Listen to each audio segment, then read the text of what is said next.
Evangelho de Marcos, capítulo 10, do 17 ao 31. Amém? Amém. Quando Jesus saiu, correu para ele um homem que se ajoelhou diante dele e lhe perguntou: Bom mestre, o que farei para herdar a vida eterna? Jesus lhe perguntou: Por que me chamas bom? Ninguém é bom, senão um que é Deus. Conhece os mandamentos: não matarás, não adulterarás, não furtarás, não dirás falso testemunho, a ninguém enganarás, honra teu pai e tua mãe. Ele, porém, lhe respondeu: Mestre, tudo isso tenho guardado desde a minha juventude. Olhando para ele, Jesus o amou e disse: Uma coisa te falta. Vai, vende tudo o que tem e dá aos pobres, e terás um tesouro no céu. Depois vem e segue-me. Mas ele, abatido por essas palavras, retirou-se triste, porque possuía muitos bens. Então, olhando ao redor, Jesus disse aos seus discípulos: Como é difícil para quem tem riquezas entrar no reino de Deus. Os discípulos admiraram-se com suas palavras, mas Jesus voltou-lhes a falar: Filhos, como é difícil entrar no reino de Deus.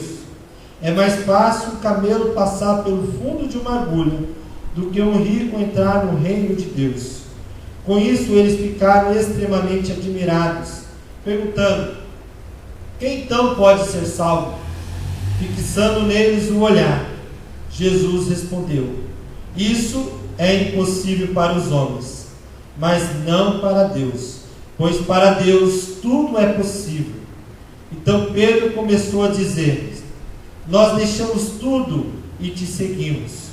Jesus respondeu: Em verdade vos digo que ninguém há que tenha deixado casa, ou irmãos, ou irmãs, ou mãe, ou pai, ou filhos, ou campos, por causa de mim e do Evangelho, que não receba 100 vezes mais, agora no presente, em casas, irmãos, irmãs, mães, filhos e campos, com perseguições, e no mundo vindouro a vida eterna.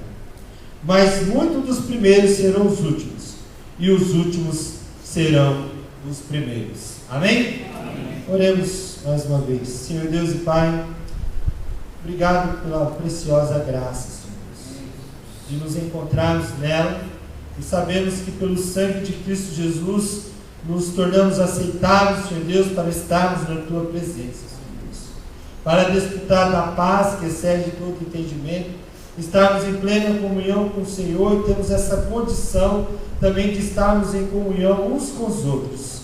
Obrigado porque podemos hoje, nesta vida, apesar dos nossos pecados, das nossas falhas, iniquidades, ter a certeza da vida eterna.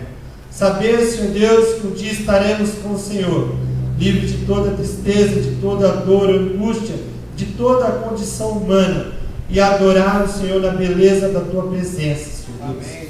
Abençoa, Senhor Deus, para que todos que aqui estão nesta noite, e se houver, Senhor Deus, aqueles que ainda não tenham essa convicção, saiam daqui convictos da Tua graça. Amém. E merecida graça, graça maravilhosa, graça essa que nos constrange, graça essa que nos abençoa, amém. Graça essa que tem nos aproximado do Senhor. Amém. Essa oração que te entrego nos méritos de Jesus. Amém. Amém. O que devo fazer para herdar a vida eterna? Essa foi a pergunta que um homem rico, diz a passagem que acabamos de ler, um homem rico e importante fez para Jesus. O interessante é que diz que após receber ali a resposta de Jesus, esse homem saiu triste. Acompanhe o raciocínio comigo. Esse homem é um exemplo de perfeição para os padrões humanos. Olha os detalhes que cercam este homem. Ele tratou Jesus Cristo com reverência. Diz a passagem que nós acabamos de ler, que Jesus estava saindo de um lugar e ele chega diante de Jesus e se ajoelha. E ele não apenas se ajoelha, mas ele chama Jesus de bom mestre. Este homem demonstra uma certa reverência para com Jesus e também um bom trato para com Jesus. Este homem, diz a passagem, era alguém importante em Israel. Nós não sabemos por que este homem era importante. Nós sabemos que ele era alguém importante aos olhos humanos, talvez um religioso. Israel dava muita importância para os seus líderes religiosos. Talvez ele fosse um comerciante. Talvez ele fosse alguém entre ali os governantes. A verdade é que ele era um homem importante. A passagem diz também que ele era rico. E preste atenção comigo. Na nação de Israel, ser alguém rico é sinal da bênção de Deus. Porque o povo de Israel, eles detêm as promessas. E uma das promessas que Deus deu ao povo de Israel é que eles seriam ricos. E você pode perceber que mesmo com tudo que o povo de Israel passou aí na história, dificilmente você encontra um judeu pobre. É um povo rico, é um povo realmente abençoado quando nós pensamos nas questões materiais. Então, para o povo de Israel, aquele homem era um homem realmente abençoado por Deus. Ele era importante e ele era rico. Infelizmente, muitas religiões nos dias de hoje pegam essa promessa que é para a nação de Israel, tentam aplicar para os gentios nos dias de hoje, ou seja, para nós não judeus, para enganar as pessoas e tirar dinheiro das pessoas. Mas a nação de Israel, o povo de Israel tem essa marca de ser um povo próspero, principalmente na área material. Outra questão, esse homem se dizia obediente aos mandamentos. Quando Jesus disse, olha, obedece os mandamentos, não adulterarás, não matarás, não furtarás, não darás falso testemunho, honra teu pai e tua mãe, ele disse, tenho feito isso desde a minha juventude. Ele também se demonstrou interessado pelas questões espirituais. A pergunta deste homem é muito relevante. Ele pergunta para Jesus, o que devo fazer, mestre, bom mestre, para herdar a vida eterna? Meus irmãos, o detalhe interessante, preste atenção, é que este homem representa tudo que é falso. Este homem representa tudo que é aparente. Tudo que este homem representa, tudo que este homem faz, tudo que este homem também diz que é, demonstra ser, não é verdade. Como em palavra popular, é apenas para inglês ver. Nada nele aqui, neste homem, é real. Vamos desconstruir este homem.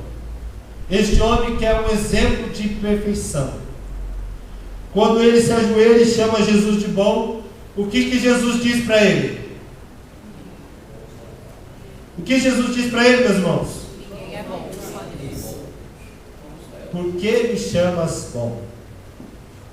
Não há ninguém bom senão Deus. O que mostra que este homem não está diante de Jesus reconhecendo que ele é Deus. Este homem reconhece Jesus como um mestre, mas ele está ali querendo simplesmente agradar a Jesus, porque Jesus nessa altura do seu ministério já tinha se destacado como um mestre diferente dos demais mestres, mas nenhum discípulo naquela época chamava os seus mestres de bom, porque bom já estava muito claro para todos os religiosos, somente era um, Deus. Então este homem não fala a verdade, porque Jesus diz, por que me chamas bom? Você sabe que bom só existe um, e este é Deus. A sua importância e riqueza não eram para glorificar a Deus, mas apenas para se justificar. Ele sim se achava um homem bom. Quando Jesus disse para ele, vende tudo que tem, falta apenas, só te falta uma coisa, vende tudo que tem e segue. O que este homem fez, meus irmãos? O que esse homem fez? A passagem diz que esse homem se entristeceu e saiu da presença de Jesus. Ele também não era um homem obediente a todos os mandamentos. Interessante, porque Jesus diz: você sabe o que precisa fazer, obedeça os mandamentos. Não adultera, não rouba, não mata, honra teu pai e a tua mãe. Meus irmãos, Jesus não fez referência apenas a um mandamento, que é: não cobiçarás. Quando Jesus disse para aquele homem: falta-te apenas uma coisa, vai e vende tudo que tens. Jesus estava ali provando, meus irmãos, o ídolo do coração daquele homem. Estava ali provando o porquê que aquele homem não conseguia ter a certeza da vida eterna, provando para aquele homem o que ele precisava abrir mão. Jesus disse: você é obediente a todos os mandamentos? Então vai e vende tudo que tens. Aquele homem sai triste da presença de Jesus, e ele apenas parecia interessado pelas questões espirituais, porque quando Jesus lança esse desafio, ele abre mão do desafio. Ele realmente não estava preocupado com a vida eterna. Ele estava preocupado em saber se ele era realmente alguém digno para entrar no céu. Ele não estava preocupado sobre o que ele precisava se negar ou negar para ter a certeza da vida eterna. Ele estava preocupado em: vamos ver o que este bom mestre tem a me falar sobre o que eu preciso fazer, porque eu já sou muito bom, eu já sou rico, eu já sou importante, eu já obedeço os mandamentos.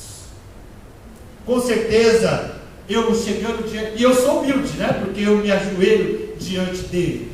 Com certeza, quando eu chegar diante desse mestre que se destaca entre todos os outros mestres, ele vai falar para mim: meu jovem, você já é perfeito. Mas quando Jesus toca no seu pecadinho de estimação, que era a cobiça, o desejo pelos bens materiais, aquele homem não aceita o desafio de Jesus. Mas tem uma outra questão muito importante. O encontro de Jesus com aquele homem, diz aí o título de algumas bíblias: jovem rico, fez com que os discípulos de Jesus ficassem preocupados. O verso 26 do nosso texto, olha o que os discípulos vão falar com Jesus. E com isso eles ficaram extremamente admirados, perguntando: quem então pode ser salvo? Meus irmãos, imagine a preocupação dos discípulos. Os discípulos estavam caminhando com Jesus, andando com Jesus, servindo a Jesus. Mas nessa altura aqui do ministério, nessa altura aqui do campeonato, os discípulos, ao olhar aquele homem que é um exemplo de perfeição, chegando diante de Jesus e saindo da presença de Jesus triste, sem ter a certeza da salvação, esses discípulos ficam preocupados. Eles falam para Jesus: Senhor, quem pode ser salvo? Se esse homem que demonstrou humildade, se esse homem que é importante, se esse homem que é rico, se esse homem que obedece quase todos os mandamentos, saiu daqui agora triste, quem pode ser salvo? E Jesus fala: olha, é mais fácil um rico, é mais fácil um camelo passar por um buraco da agulha do que um rico ser salvo. Mas percebendo que os seus discípulos não tinham compreendido a passagem, ele vira e fala: olha, o que é impossível para os homens é possível para Deus. Meus irmãos, a salvação é um milagre extraordinário da parte de Deus para nós. Qualquer pessoa guiado pela mente humana nunca irá admitir que Jesus ressuscitou dentre os mortos. Mas o que é impossível para os homens é possível para Deus, e no terceiro dia ele ressuscitou. Amém. Nos deu a vida eterna, nos deu acesso ao Pai. Então Jesus, ele pode salvar até mesmo um rico. Jesus não está dizendo aqui que o rico não tem possibilidade de salvação. Ao contrário, ele está dizendo, é difícil sim um rico, mas não só um rico nas questões materiais.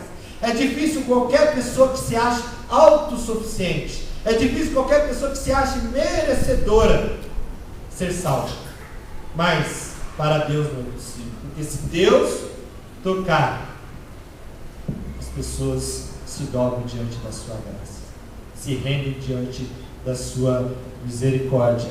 Então nós temos aqui algumas lições muito importantes sobre se render aos pés de Jesus, que é o que aquele rico precisava compreender. O que fazer para ter a vida eterna? Se renda diante de Jesus, ou resumindo, abra mão de uma vida de pecado, segue Jesus e priorize o reino de Deus. Primeiro, o homem que larga uma vida de pecado segue a Jesus Cristo. O homem que larga uma vida de pecado segue a Jesus Cristo. É importante repetir mais uma vez. Jesus não está dizendo aqui que os ricos não têm a possibilidade de salvação, mas com certeza aqueles que são escravos da riqueza têm dificuldade de compreender a salvação. Evangelho de Mateus, capítulo 6, 19 e 21 diz: não junteis tesouro na terra, onde a traça e a ferrugem os consomem, e os ladrões invadem e roubam, mas ajuntai tesouro no céu, onde nem traça nem ferrugem os consomem, e os ladrões não invadem nem roubam, porque onde estiver o teu tesouro, aí estará o teu coração. A Bíblia registra muitos homens e mulheres de Deus que eram ricos, mas eles não tinham um coração, a maior parte do tempo das suas vidas, na riqueza, mas sim em Deus. Por exemplo, o rei Davi. O rei Davi foi um homem muito rico, e não apenas teve dinheiro, mas ele também era um homem com muito poder, um homem que governou uma nação, um homem que teve exército sob o seu comando. Ele não teve problema com dinheiro, mas ele tinha problema com o sexo oposto. O seu coração tinha inclinações a viver uma vida que desagradava a Deus, uma vida de adultério. Esse era o pecado que afastava Davi da presença de Deus. Só que Davi, ele tinha uma vantagem. Davi, ele se arrependia verdadeiramente dos seus pecados. Qual é o seu pecado? Quais são os pecados que te afastam diante de Deus? Se você hoje está fazendo essa pergunta, o que eu devo fazer para herdar a vida eterna? Para ter essa certeza de salvação?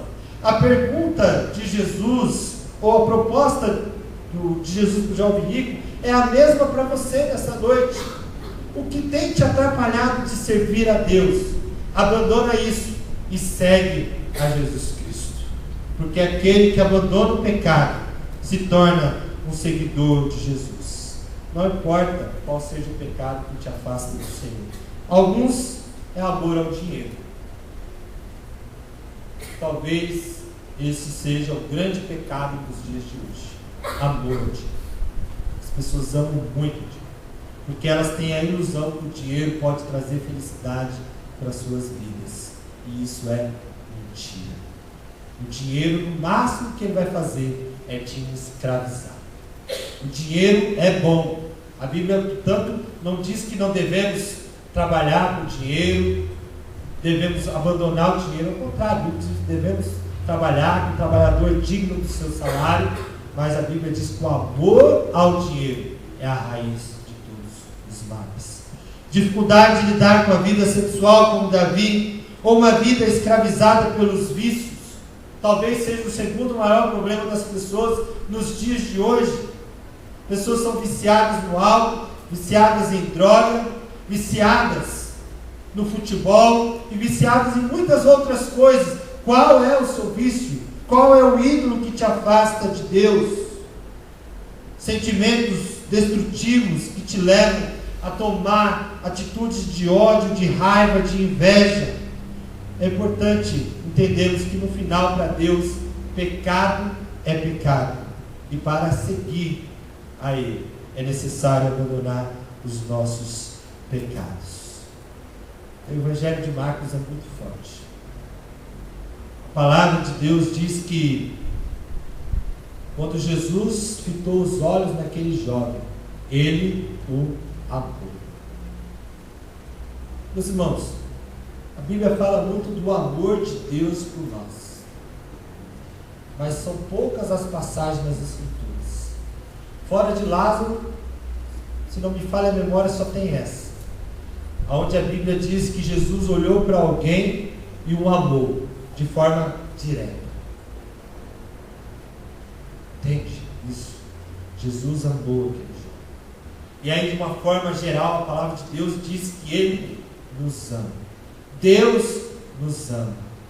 Mas mesmo diante do amor de Jesus, da proposta de Jesus, aquele jovem virou as costas para o Senhor e seguiu a sua vida de ganância, seguiu a sua vida de cobiça.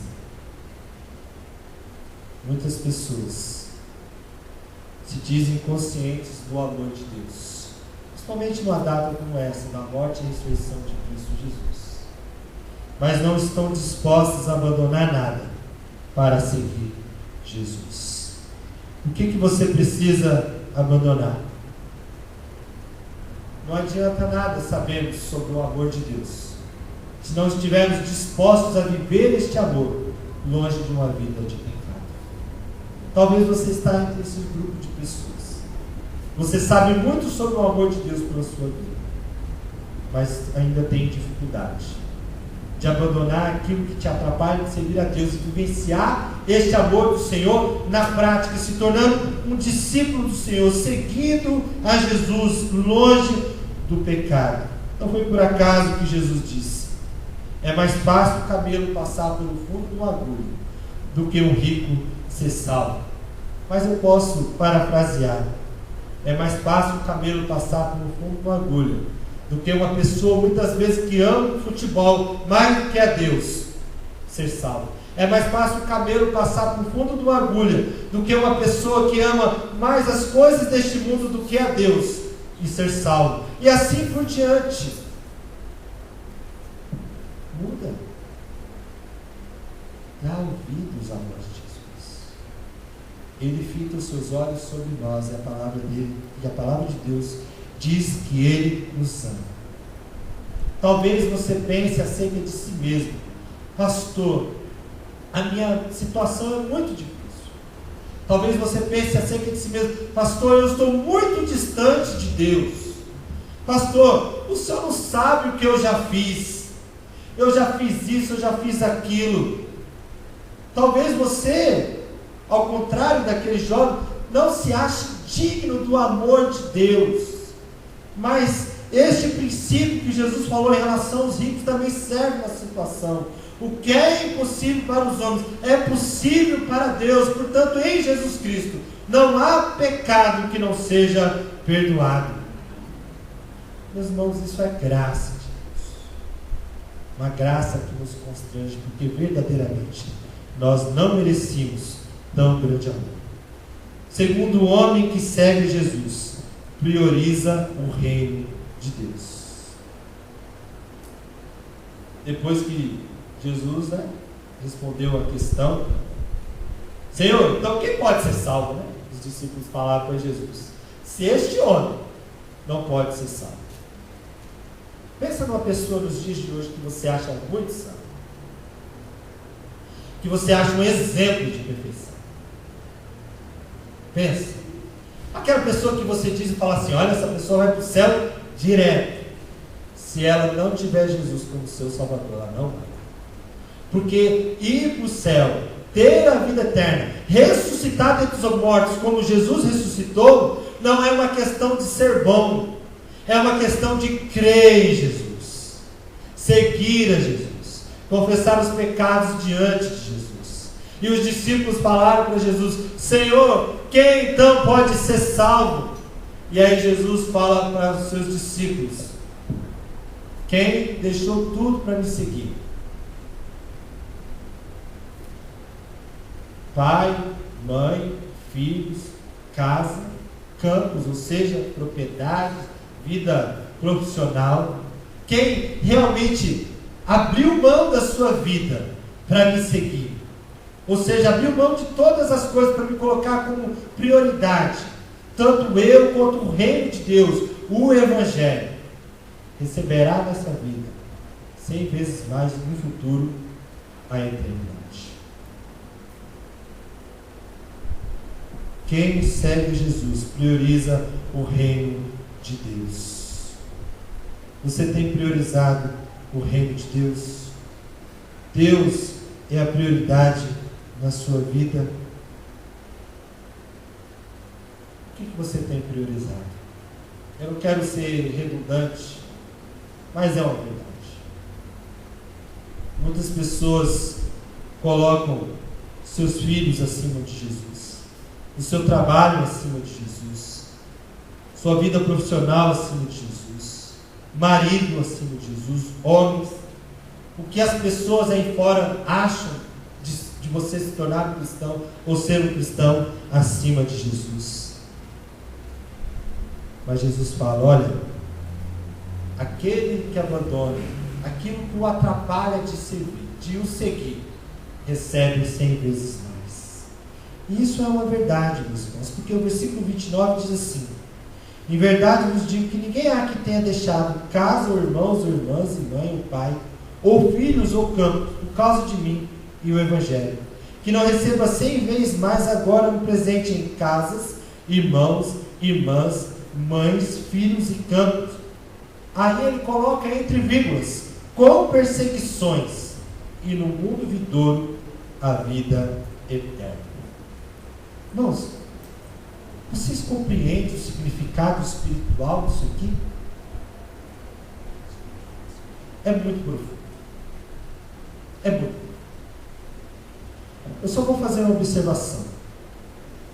Jesus está dizendo para nós aqui que temos que abrir mão dos nossos laços familiares, afetivos, e que todo mundo precisa largar a profissão, o trabalho, e agora vamos formar uma nova sociedade. Ele não está falando. Jesus está falando aqui sobre aquilo que nos atrapalha de ter Deus como prioridade. Mas, se o que te atrapalha ter Deus como prioridade chegar ao ponto de ser a própria família, ou o seu trabalho e circunstâncias que ele cita aqui, ele diz: não fique preocupado, não fique preocupada. Sabe por quê? Depois que você se torna um discípulo de Jesus, você faz parte da família de Deus. Meus irmãos, isso aqui é muito profundo. Sabe por quê? Porque biologicamente todos nós aqui temos apenas uma mãe, mas na igreja de Cristo as nossas irmãs mais velhas se tornam nossas mães. Talvez você olhe lá na sua casa e tenha um irmão, 2 irmãos. Aqui na igreja nós somos todos irmãos. Você tem lá uma casa, aqui você tem muitas casas. Porque no verdadeiro cristianismo, meus irmãos, nada é somente meu, o que eu tenho que repartir com o outro. Está para servir o outro. Sim, existem perseguições, diz a palavra de Deus. Existem perseguições espirituais, existem perseguições daqueles que não servem a Deus, mas não importa, porque você deixa apenas de ter uma família carnal e agora você pertence à igreja de Cristo, uma família espiritual. E no futuro, a vida eterna. Sabe? Muitas pessoas não priorizam o reino de Deus, porque na verdade não confiam no cuidado de Deus.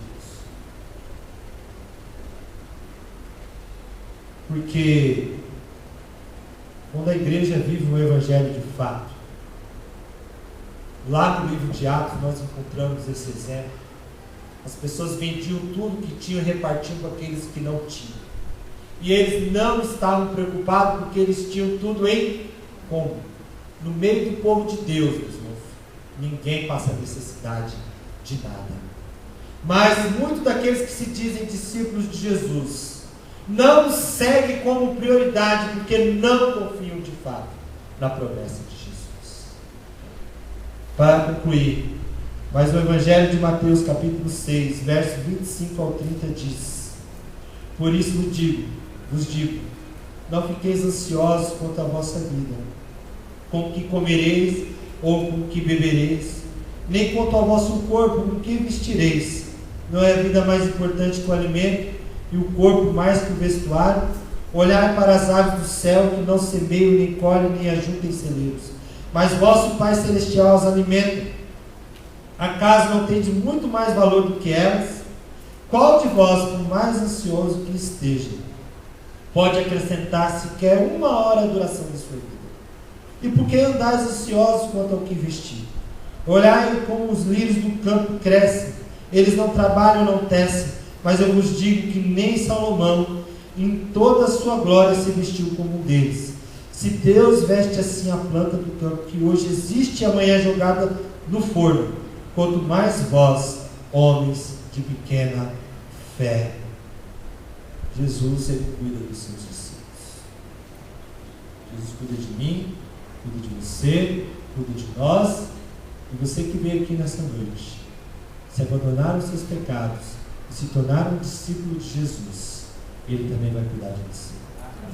Ele tem os meios para cuidar de você. Ele pode fazer um milagre para suprir as suas necessidades. Ele pode usar a igreja para suprir as suas necessidades. O fato é que você precisa fazer uma decisão. Aquele jovem rico teve que fazer uma decisão. Jesus falou para ele: vende tudo o que tem e segue. O que você precisa abandonar para seguir Jesus? Faça diferente daquele jovem. A palavra de Deus diz que ele saiu triste. Sabe por que ele saiu? Porque ele amava a riqueza. Ele amava os bens materiais. A pergunta para você nessa noite é: o que você ama que está acima de Jesus, que está acima de Deus, que está acima de se tornar um discípulo do Senhor? Abandona. Isso está te atrapalhando, isso está te escravizando, e Jesus quer te libertar dos seus pecados. Que Deus nos abençoe.